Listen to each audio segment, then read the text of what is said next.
नए प्रदेश अध्यक्ष की घोषणा होने के साथ ही अब नैनीताल जिले के 5 भाजपा विधायकों के मन में खुशी के लड्डू फूट पड़े हैं, क्योंकि अब जल्द होने वाला है मंत्री पद विस्तार। नैनीताल जिले से कौन भाग्यशाली होगा जिसे मिलने वाला है मंत्री पद, देखिए इस विश्लेषण को अंत तक। तब तो महेंद्र भट्ट सिंह जी को एक रूप में प्रदेश अध्यक्ष मिल चुका है भाजपा को, तो अब देरी नहीं होनी चाहिए।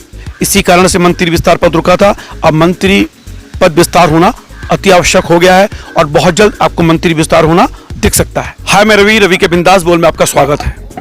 उत्तराखंड के पर्वतीय इलाकों के लिए बड़ी खुशखबरी है। खुशखबरी यह है कि महेंद्र भट्ट जी बनाए गए हैं प्रदेश अध्यक्ष भाजपा के। और ये खुशखबरी है क्यों? क्योंकि महेंद्र भट्ट जी बद्रीनाथ जिले के पोखरी इलाके के पूर्व विधायक हैं, डाउन टू अर्थ माने जाते हैं, मिलनसार हैं और ठेठ पहाड़ी हैं। ठेठ पहाड़ी है कि पहाड़ में ही रहते हैं, तो पहाड़ की पीड़ा से वाकिफ हैं। और जब कोई व्यक्ति पहाड़ का ही रहने वाला बंदा भाजपा जैसी पार्टी का प्रदेश अध्यक्ष बनता है, तो ये वास्तव में पर्वतीय जिलों के लिए खुशखबरी है। और दूसरी खुशखबरी उन विधायकों के लिए है कि उनके अब मंत्री बनने का रास्ता खुल गया है। दरअसल जितने भी मंत्री यहाँ पे बनने वाले थे वो रास्ता ताक रहे थे, और अब पहले भाजपा को यह तय करना था कि अपनी वो टीम बनाए, तो महेंद्र भट्ट जी को प्रदेश अध्यक्ष बना के ये रास्ता उन्होंने आगे तय करना बाकी रह गया है। महेंद्र भट्ट जी के नेतृत्व में भाजपा की एक नई टीम बनेगी, उसके बाद ये तय होगा कि किसको मंत्री बनाया जाना है। अगर मैं बात करूं 13 जिलों की, तो मैं अपना जिला जो मैं आजकल मैं हूं नैनीताल जिला, तो नैनीताल जिले में से एक मंत्री बनाया जाना तय है।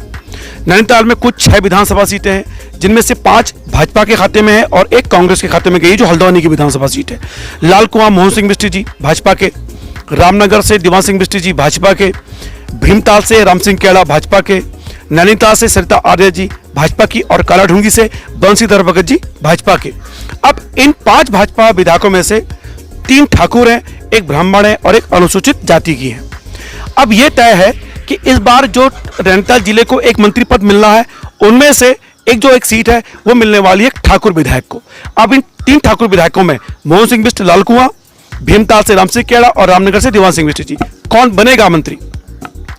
अगर मैं राजनीतिक आकलन की बात करूं, अपने विश्लेषण की बात करूं, तो मुझे लगता है कि दीवान सिंह बिष्ट जी को मंत्री बनाया जाना चाहिए और वो बनाए भी जा सकते हैं, क्योंकि यह तय है कि ठाकुर मंत्री बनना है। अब रामनगर ही क्यों? रामनगर इसलिए है क्योंकि रामनगर गढ़वाल कुमाऊं का केंद्र है, और रामनगर वो इलाका है, जब आप उत्तर प्रदेश या दिल्ली से आते हैं तो रामनगर आपको पहाड़ और कुमाऊं से जोड़ता है। और यहाँ मंत्री बनना क्यों आवश्यक है? इसलिए भी जरूरी है क्योंकि यहाँ पे अस्पताल नहीं है, यहाँ पे अच्छे स्कूल नहीं है, सरकारी केंद्रीय विद्यालय यहाँ पे नहीं है, जो कि होना चाहिए थे। तो रामनगर के जितने भी पहाड़ के दुर्गमी क्षेत्र के जो लोग हैं वो इलाज कराने रामनगर में आते हैं। हल्द्वानी चाहिए बगल में, और दुनिया भर के आपको प्राइवेट हॉस्पिटल मिलेंगे, सुशीला तिवारी जैसा मेडिकल कॉलेज आपको वहाँ मिलेगा, यानी हर सुविधाएं आपको हल्द्वानी में मिलेंगी। पर रामनगर में सुविधाएं नहीं है। क्यों नहीं है? क्योंकि इस रामनगर को आपको एक मंत्री नहीं मिला है। पहले यहाँ पे एक अपने नारायण तिवारी जो यहाँ से मुख्यमंत्री बने, उन्होंने भी रामनगर में कुछ खास नहीं किया है। यहाँ के मंत्री बनने से हो सकता है कि यहाँ पे अपार संभावनाएं हैं, क्योंकि जमीनी क्षेत्र है, मैदानी क्षेत्र है, तो यहाँ पे कई सारे इंडस्ट्री लग सकते हैं, उद्योग की परम संभावना है। पर वो तभी होगा जब यहाँ से मंत्री बनेगा। तो रामनगर को हमेशा अछूत रखा गया है। इस बार रामनगर को अछूत रखे जाने की संभावना मुझे कम लग रही है, और अगर रखा गया तो रामनगर का दुर्भाग्य होगा। अब दीवान सिंह बिष्ट जी 5 बार विधायकी के लिए उनको टिकट मिला, भाजपा ने दिया, और कैलाश गहतोड़ी जी जिन्होंने चंपावत विधानसभा क्षेत्र से अपनी सीट खाली की और पुष्कर सिंह धामी को मंत्री बनाया, वो ने खुद यहाँ आके ये कहा था कि दीवान सिंह बिष्ट जी को पूरा सम्मान मिलता है विधानसभा क्षेत्र में, और हर कोई इनका सम्मान करता है। बहुत सम्मानित विधायक हैं, बहुत डाउन टू अर्थ हैं, बहुत प्यारे हैं, मासूम हैं, कभी उनके सामने किसी ने गुस्सा नहीं देखा।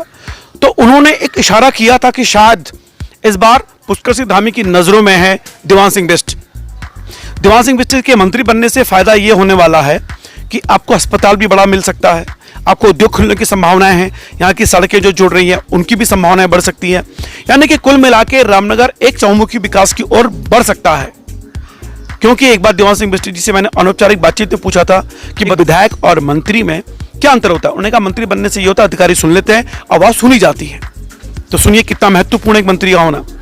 लेकिन चूक कहाँ हो सकती है? चूक ये हो सकती है कि भीमताल के जो युवा विधायक हैं राम सिंह केड़ा जी 2 बार विधायक बने, 1 बार निर्दलीय बने, और हो सकता है कि शर्त से इस बार आए हो भाजपा में कि अगर जीते तो उनको मंत्री बनाया जा सकता है। चूंकि पुष्कर सिंह धामी के वो काफी करीब हैं और करीब देखे जाते हैं, और अगर पुष्कर सिंह धामी ने ये कहा कि भैया हमें युवा मंत्री बनाना है, तो मुझे लगता है कि राम सिंह केड़ा जी का यह स्थान मंत्री का बनना लगभग तय है। दरअसल राम सिंह खेड़ा योग्य नेता हैं, बिंदास हैं, डाउन टू अर्थ हैं, लोगों से मिलते हैं, अब काम कराने वाले नेता हैं, यानी कि योग्यता का भंडार है राम सिंह खेड़ा, और पुष्कर धामी के प्रिय भी हैं।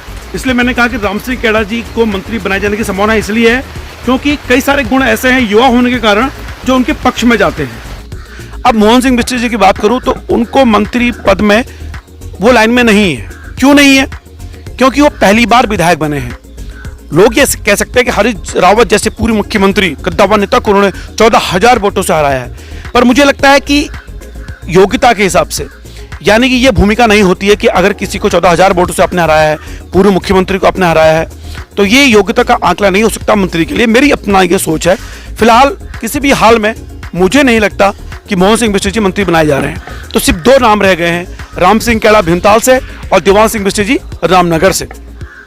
अगर वरिष्ठता की बात करें, क्योंकि 3 बार मंत्री बने, 5 बार टिकट दिया भाजपा ने, यानी कि देवांश सिंह बिष्ट जी पर वो अपना मानती है कि देवांश सिंह बिष्ट जी ऐसे नेता हैं कि जिन पर वो भरोसा जताती है।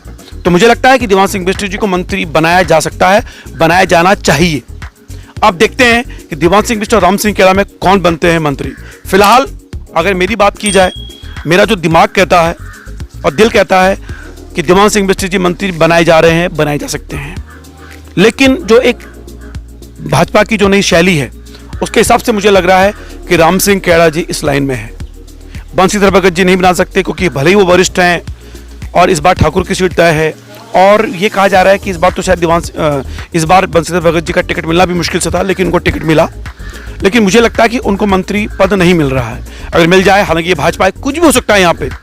सरिता आर्य जी को भी मंत्री बनाने की संभावनाएं थी, लेकिन आंकड़ों के हिसाब से, आरक्षण के हिसाब से जो पद तय है नैनीताल जिले से, वो एक ठाकुर को मंत्री बनाना जाना तय है। फिलहाल रवि के बिंदास बोल में क्या होता है तो देखा जाना चाहिए।